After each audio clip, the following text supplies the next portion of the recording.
Welcome to Luca is a Billionaire, where the only thing I invest in is your answers.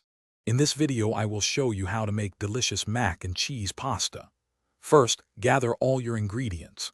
You'll need 8 ounces of elbow macaroni, 4 tablespoons of butter, 4 tablespoons of all-purpose flour, 2 cups of milk, and 2 cups of shredded cheese. Begin by cooking your macaroni in a large pot of salted water until it's perfectly al dente, which usually takes about 7 to 10 minutes. Drain the pasta well and set it aside. Now, let's create the foundation for our creamy cheese sauce. In the same saucepan, melt 4 tablespoons of unsalted butter over medium heat.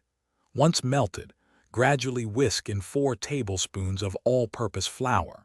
Continue whisking for about 1 to 2 minutes, allowing the flour to cook out and form a smooth, light golden roux. This step is crucial for thickening our sauce and ensuring a rich texture. With our roux ready, it's time to build that luscious cheese sauce.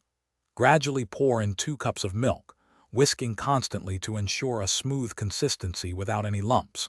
Continue to whisk as you bring the mixture to a gentle simmer over medium heat. You'll notice it thickening beautifully. Once it reaches your desired thickness, remove the saucepan from the heat and stir in 2 cups of your favorite shredded cheese until it's completely melted and smooth.